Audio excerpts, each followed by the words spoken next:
ناظرین، لبنانی جرنلسٹ کی شہادت کے بعد حالات انتہائی کشیدہ ہیں اور حزب اللہ کی جانب سے مسلسل حملے جاری ہیں۔ بغیر کسی وقفے کے مختلف لوکیشنز کو ٹارگٹ کیا جا رہا ہے اور بہت ساری ان کی ملٹری سائٹس، ان کی بیسز، ان کو اڑا کے رکھ دیا گیا ہے۔ اور کچھ ایسے واقعات بھی ہوئے ہیں کہ ایک بلڈنگ میں جہاں پر بہت سارے فوجی موجود تھے اسرائیلی، اس پوری بلڈنگ کو ہی اڑا دیا گیا ہے۔ اس کے ساتھ ساتھ یمن کی جانب سے بھی بڑا ایکشن سامنے آیا اور کچھ مزید اسرائیلی جو جہاز ہیں ان کو پکڑے جانے کی اطلاعات ہیں، اور جو کمپنیاں ان کے ساتھ کام کر رہی ہیں وہ بھی پیچھے ہٹ گئی ہیں۔ جو ملٹی نیشنل کمپنیاں ان کے ساتھ امپورٹ ایکسپورٹ کر رہی تھی، اب وہ بھی پیچھے ہٹ گئی ہیں، اور ایک جہاز بھیجا گیا ہے جس نے ایلاٹ کا جو علاقہ ہے یہاں پر جا کر بڑا حملہ کیا ہے۔ اس کے ساتھ ساتھ امریکہ کی جانب سے سب سے بڑا پیغام آ چکا ہے۔ امریکہ نے کیٹیگوریکلی اسرائیل کی غزہ میں ملٹری ایڈ کرنے سے انکار کر دیا ہے۔ یہ وہی امریکہ ہے جو پہلے دن کہتا تھا کہ اسرائیل کے لیے ہر چیز جائز ہے، لیکن آج وہ کیٹیگوریکلی پیچھے ہٹ چکا ہے۔ یہ اہم ترین تفصیلات آپ کے ساتھ شیئر کریں گے، اور جو ایک عارضی جنگ بندی کی باتیں چل رہی ہیں وہ کہاں تک پہنچی ہیں اور اس میں کیا چیزیں شامل ہو سکتی ہیں، اور یہ اس کے کتنے چانسز ہیں کہ یہ معاہدہ طے پا جائے گا، یہ بھی آپ کے ساتھ شیئر کریں گے۔ اور جن لوگوں نے چینل کو سبسکرائب نہیں کیا وہ چینل کو ضرور سبسکرائب کر لیں تاکہ ہر آنے والی ویڈیو آپ تک پہنچ سکے۔ سب سے پہلے ہم لبنان بارڈر کی صورتحال پر بات کر لیتے ہیں، جہاں پر حالات انتہائی کشیدہ ہیں، اور جب سے جو لبنانی 3 جرنلسٹ شہید ہوئے ہیں اس کے بعد سے حالات آؤٹ آف کنٹرول ہو چکے ہیں، اور کل سے مسلسل حملے جاری ہیں۔ سینکڑوں حملے کیے جا چکے ہیں پچھلے 24 گھنٹوں میں حزب اللہ کی جانب سے، اور آج فرح عمر اور باقی جو جرنلسٹ ہیں ان کی نماز جنازہ بھی ادا کر دی گئی۔ بہت بڑی تعداد میں لوگ اس جنازے میں شریک ہوئے اور ان کی تدفین بھی کی جا چکی ہے۔ سب کے دل بہت دکھی ہیں۔ جو وہاں سے ویڈیوز اور تصاویر ان کے سامنے آئی ہیں، ایک بہت بڑا اجتماع تھا اور ہر کسی کو غمزدہ دیکھا گیا ہے، اور پوری دنیا میں اسرائیل کے اس عمل کی جو ہے وہ مذمت کی جا رہی ہے۔ تو مڈل ایسٹ کی تمام تنظیموں نے اس کا بدلہ لینے کا اعلان کر رکھا ہے، اور سیریا ہو، عراق ہو، لبنان کا بارڈر ہو یا پھر یمن کی جانب سے اب مسلسل یہ حملے ہو رہے ہیں۔ جو لبنان بارڈر پر سب سے بڑے حملے ہوئے ہیں اس کی میں اطلاعات آپ کے ساتھ شیئر کرتا ہوں۔ پہلا جو بڑا حملہ ہوا ہے یہ زریت جو ان کی ملٹری سیٹلمنٹس ہیں یہاں پر کیا گیا ہے، اور یہاں پر برقان میزائل سے حملہ کیا گیا ہے۔ یہ آلموسٹ 3rd ٹائم ہے کہ برقان میزائل یوز کیا گیا ہے۔ یہ انتہائی خطرناک میزائل ہوتا ہے اور یہ ہیوی ڈسٹرکشن کے لیے استعمال کیا جاتا ہے۔ جب آپ نے ایک پورے کا پورا علاقہ اڑا کے رکھنا ہو، کوئی پورے کے پورا ہیڈ کوارٹر اڑانا ہو یا بڑی سیٹلمنٹس اڑانی ہو، تو پھر یہ برقان میزائل استعمال کیے جاتے ہیں، اور ان کی تباہی اتنی ہوتی ہے کہ آپ کئی کلومیٹر دور تک جو آگ کے شعلے وہاں سے اٹھتے ہیں وہ آپ دیکھ سکتے ہیں۔ تو یہاں پر زریت میں جو ان کی انفینٹری تھی ملٹری سیٹلمنٹ میں، جو بڑی تعداد میں وہاں پر فوجی موجود تھے، ان پر یہ برقان میزائل گرائے گئے ہیں۔ تو وہاں پر بتایا جا رہا ہے کہ درجنوں ان کے فوجی ہلاک ہوئے ہیں، اور ساتھ ساتھ ثبوت آپ دیکھ رہے ہیں۔ اس کے ساتھ ساتھ جو 2 اور بہت بڑے حملے ہوئے ہیں میں آپ کو نقشے کے ساتھ بھی دکھاتا ہوں۔ یہ ہنیتا اور نواکیر کا یہ علاقہ ہے، یہ بارڈر کے بالکل ساتھ ہے، اور آلموسٹ یہ ایسا علاقہ ہے کہ جس کو آپ فارسٹ کنسیڈر کر سکتے ہیں، یعنی یہاں پر جنگلات کافی ہیں۔ تو اس ایریا کو بھی نشانہ جو ہے وہ حزب اللہ کی جانب سے بنایا گیا ہے۔ اس کے علاوہ ملکیہ سائٹ ہے، یہاں پر بھی جو گیدرنگ آف اسرائیلی آرمی تھی اس کو نشانہ بنایا گیا ہے۔ یعنی اگر ہم زیادہ تر ان کے حملے دیکھیں تو اس میں جہاں پر انفینٹری ہوتی ہے، جہاں پر گیدرنگ ہوتی ہے یا ٹروپ کیریئر آ رہا ہوتا ہے، تو اس کو زیادہ ہٹ کیا جا رہا ہے تاکہ ان کا نقصان جو ہے وہ زیادہ ہو۔ یہاں پر آپ دیکھیں گے ان کی گیدرنگ تھی، یعنی بہت سارے فوجی موجود تھے، ان کو ہٹ کیا گیا، اور یہاں پر بھی درجنوں ان کے فوجی ہلاک اور بڑی تعداد میں زخمی ہوئے ہیں۔ پھر ایک اور جو بڑا دلچسپ واقعہ ہوا اور ایک اہم ترین حملہ ہے وہ ہے بیات سائٹ پر۔ اب میں آپ کو پہلے دن سے بتا رہا ہوں کہ حزب اللہ کر کیا رہی ہے کہ جو سپائی ڈیوائسز وہاں پر لگی ہوئی تھیں، جو سرویلنس کا سامان لگا ہوا تھا، اکوپمنٹ لگے ہوئے تھے، ان کو انہوں نے ایک ایک کر کے تباہ کیا۔ اس کے بعد کیا ہوا کہ اسرائیل بلائنڈ ہو گیا۔ اسرائیل کے پاس کوئی انٹیلیجنس انفارمیشن نہیں ہے کیونکہ وہ دیکھ ہی نہیں پا رہا، ان کے سارے کیمرہ سرویلنس سب کچھ تباہ ہو کے رہ گیا۔ اب انہوں نے کوشش کی ہے کہ وہ ریوائیو کریں اور دوبارہ سے وہ اکوپمنٹ جو ہے وہ وہاں پر لگائیں، لیکن ہو کیا رہا ہے کہ جہاں جہاں پر یہ دوبارہ لگانے کی کوشش کرتے ہیں وہ اس ٹیم کو بھی نشانہ بنایا جاتا ہے، اور جو نیا اکوپمنٹ لگا رہے ہوتے ہیں اس کو بھی پھر برباد کر دیا جاتا ہے۔ تو اسی طرح یہ بیات سائٹ پر ان کی جو لاجسٹیکل ٹیم ہے وہ نئے سپائر ڈیوائسز جو ہیں وہ وہاں پر لگا رہی تھی، ڈپلائے کر رہی تھی، تو اس ٹیم کو بھی نشانہ بنایا گیا اور جو نیا انہوں نے وہاں پر ڈپلائے کیا تھا اکوپمنٹ وہ اس کو بھی ڈسٹرائے کر دیا گیا۔ تو مسلسل حزب اللہ ان کو بلائنڈ رکھے ہوئے ہیں، نہ ہی وہ ان کے ڈرون اندر آنے دے رہے ہیں، نہ ہی کسی دوسرے طریقے سے وہ انفارمیشن گیدر کر پا رہے ہیں، اور جو انہوں نے اپنے بارڈرز پر یہ سارا سامان لگایا ہوا تھا اس کو بھی انہوں نے مکمل ڈسٹرائے کر دیا ہے۔ پھر کچھ ایسے ولیجز ہیں جو کہ لبنان کے تھے اور انہوں نے قبضے میں لیے تھے جب اس سے پہلے جنگیں ہوئی ہیں، تو اب ان کو آزاد کروانے کے لیے باقاعدہ وہاں پر جنگ انہوں نے شروع کر رکھی ہے، کیونکہ جس طرح سے ایک پورا ماحول بنا ہوا ہے تو حزب اللہ کو لگتا ہے کہ وہ علاقے آزاد کروائے جا سکتے ہیں جو کہ کبھی ان کے تھے اور اسرائیل کے انڈر چلے گئے، یا پھر وہ سیریا کے جو اگر گولان ہائٹس کے ساتھ دیکھے جیسے شیبہ فام یا کریا شمونہ ہے ان کو بھی وہ اپنے انڈر لینا چاہ رہے۔ اسی طرح یفتہ ولیجز ہیں، یہ لبنان کے تھے جس کو اسرائیل نے اپنے انڈر کیا تھا، اب ان کو لبریٹ کروانے کے لیے وہاں پر ایک بڑی جھڑپیں اور بڑی لڑائی جو ہے وہ جاری ہے۔ تو یہاں پر اس وقت سب سے زیادہ حملے حزب اللہ کی جانب سے کیے جا رہے ہیں۔ اس کے علاوہ جو دو بہت بڑی بیسز کو اور ان کی سیٹلمنٹس کو نشانہ بنایا گیا اس میں مٹاٹ ملٹری سیٹلمنٹس ہیں اور ایت الشب کی یہ علاقہ ہے، یہاں پر جو ان کی بیسز ہیں اور ان کی سیٹلمنٹس ہیں ملٹری کی اس کو نشانہ بنایا گیا۔ اگر آپ دیکھیں تو حزب اللہ صرف ان کی ملٹری کی جو سیٹلمنٹس اور ان کی بیسز ہیں ان کو نشانہ بنا رہی ہے۔ ہم نے کوئی ان کا ایسا حملہ نہیں دیکھا کہ وہ سیویلینز کو ٹارگٹ کر رہے ہوں یا سیویلینز جو آبادی ہے ان کے مکانات پر وہ حملے کر رہے ہیں، صرف وہ آرمی پر حملے کر رہے ہیں۔ تو یہی فرق ہے کہ یہاں اسرائیل نہتے لوگوں پر بمباری کر رہا ہے، نہتے لوگوں کو شہید کر رہا ہے، اور وہاں پر جو فائٹرز ہیں چاہے وہ لبنان میں ہوں یا پھر غزہ میں وہ فیس ٹو فیس آرمی کے ساتھ لڑ رہے ہیں۔ تو یہ اس جنگ میں سب سے بڑا فرق ہے۔ تو اس طرح لبنانی جرنلسٹ کے بدلے کے طور پر 100 سے زائد ان کے فوجی انہوں نے ہلاک کیا اور بہت بڑی تعداد میں زخمی ہو چکے ہیں، اور جو ایک ایک حملہ ہوا ہے اس کی ویڈیو سامنے آ چکی ہیں، اس لیے ویریفائی کرنے کی ضرورت نہیں ہے، اور یہ حملے بغیر کسی وقفے کے جاری ہیں۔ حزب اللہ نے کہا ہے کہ یہ اسی صورت میں رکیں گے جب غزہ میں آپ مظالم کو روکیں گے، اور اگر آپ ہماری طرف حملہ نہیں کریں گے اور اس طرح سویلینز کو نہیں شہید کریں گے تو پھر ہم حملے روکیں گے، وگرنہ یہ حملے بڑھتے چلے جائیں گے۔ اور جو میجر نقصان دیکھیں نا، پچھلے آپ 2 ویکس اٹھا کے دیکھ لیں، حزب اللہ کا ایک بھی فائٹر جان سے نہیں گیا اور ان کے بہت بڑی تعداد میں فوجی جان سے گئے ہیں۔ تو جو بھاری نقصان اٹھانا پڑ رہا ہے وہ اسرائیل کو اٹھانا پڑ رہا ہے۔ اب ذرا یمن کی بات کر لیتے ہیں۔ یمن جو کہ سینٹر آف گریویٹی ایک طرح سے بن گیا تھا اور پورے مڈل ایسٹ میں سب سے زیادہ توجہ حزب اللہ کے بعد یمن نے کھینچ لی تھی، اور پوری دنیا میں اس کو ڈسکس کیا جا رہا ہے جو اس نے شپ کو یرغمال بنایا ہے، کیونکہ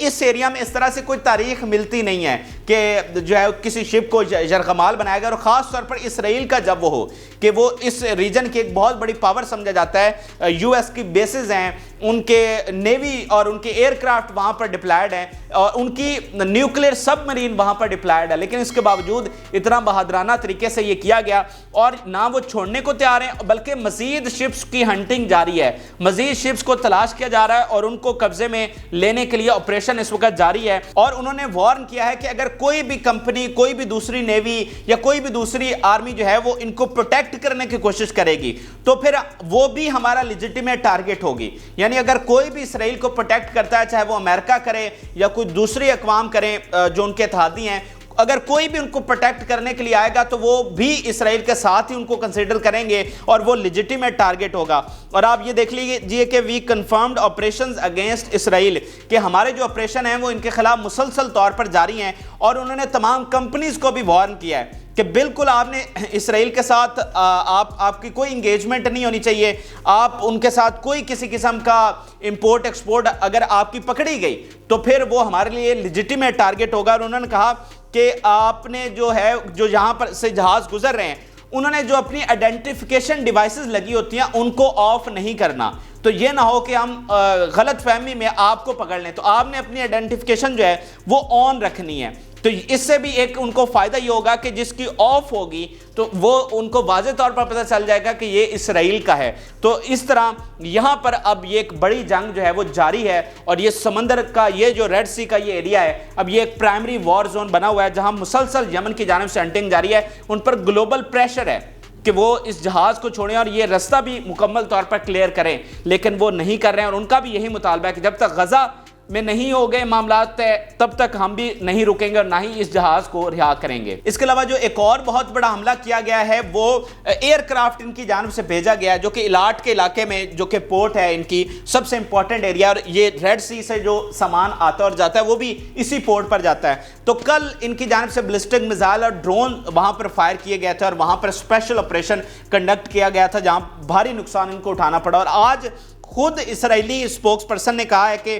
وہاں پر ایئر کرافٹ آیا ہے جس نے وہاں پر آ کر ہٹ کیا ہے۔ اور آپ یہ نقشے پر دیکھ لیجئے کہ الاٹ کے علاقے میں یہ جو ریڈ ایریا آپ کو نظر آ رہا ہے یہاں پر ایک ایئر کرافٹ آیا ہے، اور زیادہ چانسز یہی ہیں کہ وہ یمن کی جانب سے بھیجا گیا۔ اگر آپ دیکھیں تو نہ ہی جارڈن بھیج سکتا ہے، نہ ہی مصر ہے، نہ ہی سعودی عرب ہے، تو زیادہ چانسز یمن کے ہیں کیونکہ یمن نے اعلان جنگ کر رکھا ہے، تو اس ایریا سے وہ یمن ہی ہے جو اپنا ایئر کرافٹ بھیج سکتا ہے۔ تو وہ ایئر کرافٹ اب جو ہے اس نے بھی وہاں پر جا کر اٹیک کیا ہے۔ اب ذرا امریکہ کی بات کر لیتے ہیں، اور امریکہ کی جانب سے کیٹیگوریکلی اسرائیل کی مدد جو ہے اس کو ڈینائی کر دیا گیا ہے، ریفیوز کر دیا گیا ہے۔ سب سے پہلے میں آپ کے سامنے بیان رکھتا ہوں جان کربی جو کہ ٹاپ سپوکس پرسن ہے بائیڈن کے، انہوں نے کیٹیگوریکلی کہا ہے کہ نو further military support to Israel, کیونکہ اسرائیل جو ہے وہ یہاں پر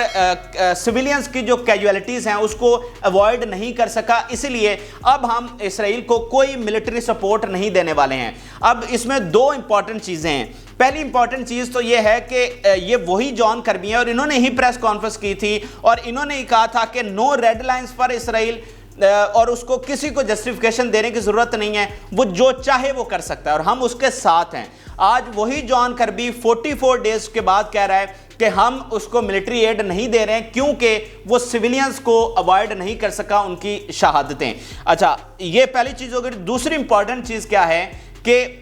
ان کو کوئی سویلینز سے سروکار نہیں ہے، یہ خود وہ ہیں جنہوں نے کروڑوں لوگ دنیا میں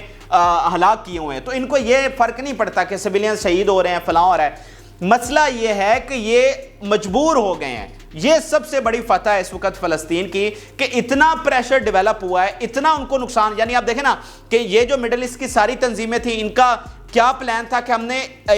امریکہ کو ڈائریکٹلی اٹیک کرنا ہے تاکہ اس پر پریشرائز ڈالا جائے، پھر ڈپلومیٹکلی عالمی سفارتی سطح پر جس طرح سے باقی اقوام نے پریشر ڈالا، جیسے آج ساؤتھ افریقہ نے ان کا ڈپلومیٹ نکالا اور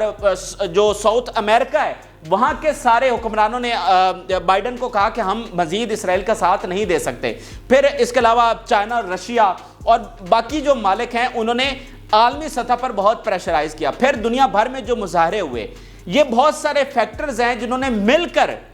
دنیا کی جو سپر پاور ہے، اکلوتی سپر پاور، اس کو مجبور کیا کہ اب وہ حالات نہیں ہے کہ وہ جو چاہیں وہ کر سکتے ہیں۔ اور یہی بات ایک ملٹری ایکسپرٹ نے بھی، امریکی ملٹری ایکسپرٹ نے بھی کہی تھی کہ اسرائیل کو اگر یہ لگتا ہے کہ وہ امریکی کور لے کر جو چاہے وہ کرے گا تو ایسا پاسبل نہیں ہے۔ تو یہ سارے فیکٹرز ملا کر آج بیسیکلی امریکنز مجبور ہوئے ہیں پیچھے ہٹنے پر اور اس طرح کا بیان دینے پر۔ اب یہ واضح طور پر فلسطین کی فتح ہے۔ دیکھیں یہ وہی لوگ ہیں جو کہہ رہے تھے کہ جسٹیفیکیشن نہیں دینے کی ضرورت، ان کے لیے کوئی ریڈ لائن نہیں ہے، یعنی ریڈ لائن نہیں ہے تو مراد یہی ہے نا کہ آپ سویلینز کو مار دیں، آپ کو کوئی پوچھنے والا نہیں ہے، آپ چاہے وہاں پر نیوکلیر بم گرا دیں، آپ کو پھر بھی کوئی نہیں پوچھے گا۔ لیکن آج آپ خود ان کو پوچھ رہے ہیں اور آج خود کہہ رہے ہیں کہ جناب آپ یہ کام نہیں کر سکتے، تو یہ ان کو کوئی ہمدردی نہیں ہے یا کوئی اچانک ویلیوز ان میں نہیں آ گئی ہیں۔ اصل مسئلہ یہ ہے کہ ان کو خود کو اتنا خطرہ لاحق ہو گیا ہے، جو ان کے اڈوں کو نشانہ بنایا جا رہا ہے،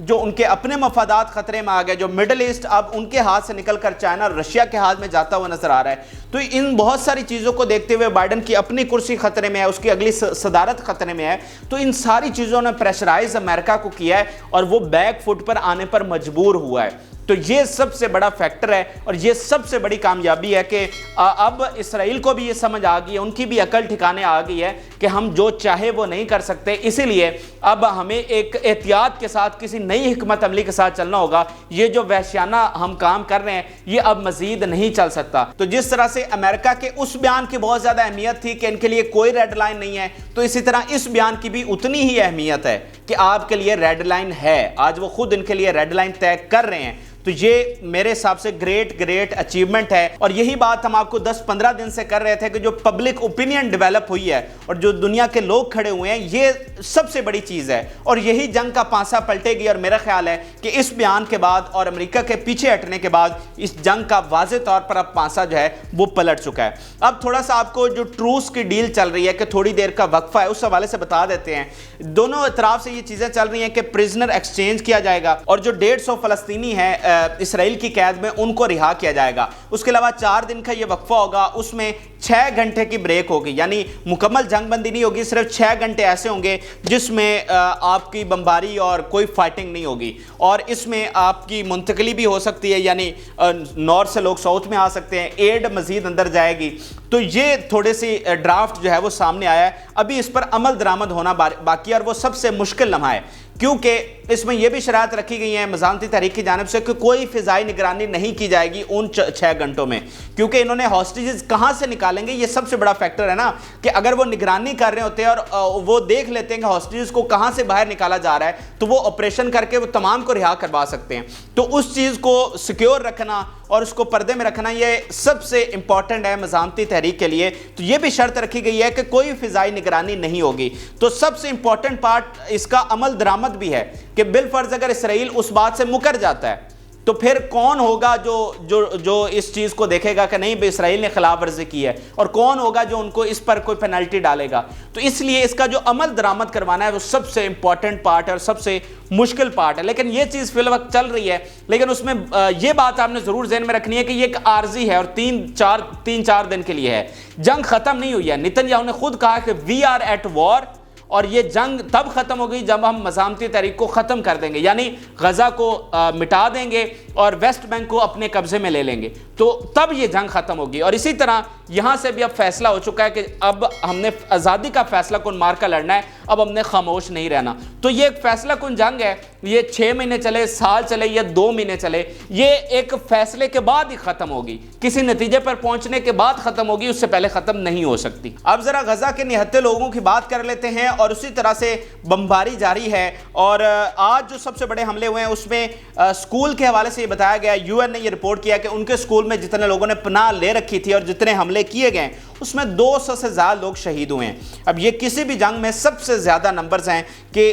یو این کے اسکول میں پناہ لینے والے 200 سے زیادہ لوگ شہید ہوئے ہیں، اور 800 سے زیادہ جو ہیں وہ زخمی ہوئے ہیں۔ اس کے علاوہ سینٹرل جو غزہ ہے، یہاں پر آج بہت زیادہ بمباری کی گئی ہے، اور پچھلے 24 گھنٹوں میں 200 سے زیادہ لوگ صرف سینٹر میں شہید ہو گئے ہیں۔ اور آج بھی ویڈیو سامنے آئی جس میں اجتماعی طور پر لوگوں کو دفنایا جا رہا ہے، اور اس نے بھی دنیا کو ہلا کے رکھ دیا ہے۔ پھر خان یونس جو کہ ساؤتھ میں سٹی ہے، یہاں پر کچھ دیر پہلے 2 گھروں کو نشانہ بنایا گیا جس میں 6 شہید اور درجنوں زخمی ہوئے ہیں۔ تو اس طرح بمباری مسلسل جاری ہے اور پورے غزہ میں جاری ہے، نارتھ سے لے کر ساؤتھ میں، اسکول ہوں، ہاسپٹل ہوں، آپ کی مساجد ہوں، ہر ایک چیز کو نشانہ بنایا جا رہا ہے۔ کھانا اور پانی کی صورتحال اسی طرح سے ابتر ہے، آگے سے سردیاں آ چکی ہیں، لوگ رات کو جو ہے وہ اسی طرح کھلے آسمان تلے سونے پر مجبور ہیں، زخمیوں کو دوائیاں نہیں مل رہی، تو صورتحال دن بدن جو ہے وہ مزید ورس ہو رہی ہے۔ ایسے بھی واقعات سامنے آ رہے ہیں کہ لوگوں نے ایک ہفتے سے کوئی چیز نہیں کھائی، اور جو زخمی ہیں ان کو علاج نہ ہونے کی وجہ سے وہ شہید ہوتے جا رہے ہیں۔ تو یہ اہم ترین تفصیلات تھی جو کہ آپ کے ساتھ شیئر کی۔ آپ اپنی رائے ضرور آگاہ کریں، جن لوگوں نے چینل کو سبسکرائب نہیں کیا وہ چینل کو ضرور سبسکرائب کر لیں۔ اجازت اللہ۔